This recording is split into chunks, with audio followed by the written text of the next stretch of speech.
Welcome, ClearSpeak Academy channel. Story: The Man Who Never Complained.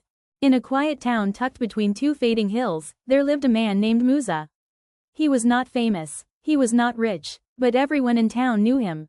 Not because he spoke much, he didn't. Not because he stood out, he didn't. But because he never complained. The shopkeepers said he always smiled. The neighbors said he always helped.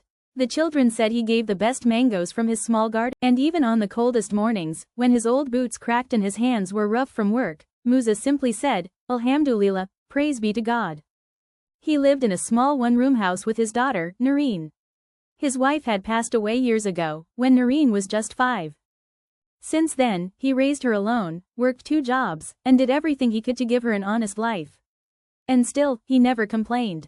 One evening, as the sky turned pink and the prayer call echoed through the valley, Noreen sat beside her father. "Baba," she asked, "aren't you ever?" Musa looked at her and smiled. "Of course I'm tired, yawn. But tiredness is not a punishment. It means I worked. And working for you is no burden." She didn't reply, she just held his hand, her heart filling with love and guilt.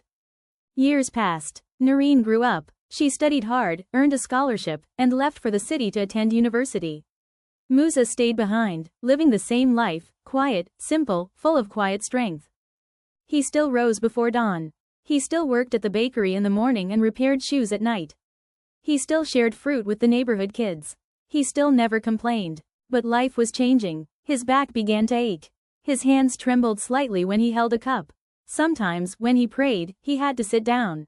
But still, he greeted everyone with a smile. When asked how he was doing, he always— But life was changing. His back began to ache.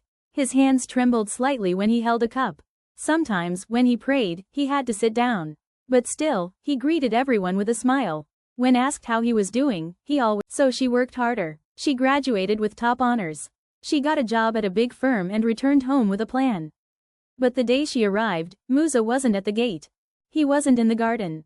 Not in the house. Not at the bakery. She found him sitting on the small prayer mat in his room, smiling gently, a Quran resting in his lap, his eyes closed peacefully, forever. The town gathered to say goodbye. People cried who hadn't cried in years. The children brought mangoes and left them by his doorstep. Even the bakery closed for a day in his memory. At the funeral, the imam said, "He was not a man of many words. But his silence was louder than most speeches. He taught us patience, gratitude, and strength, not by talking, but by living."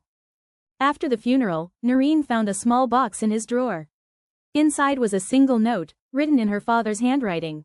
"To my beloved daughter, I never told you enough, but you were always my dua. When life was heavy, I looked at you and remembered why I must carry it. If you ever feel tired, remember, even the strongest hearts ache sometimes. But faith, my yawn, is not in never falling. It's in standing up again, smiling. And never complaining. Love, Baba." Noreen stayed in the town. She opened a school in her father's name, the Musa School of Patience and Hope. Children came barefoot, carrying nothing but dreams, and left with books and purpose. Every morning, she stood at the gate, handing out fruit. Mangoes, especially. And when people asked how she was doing, she smiled like her father once did and said, "Better than I deserve."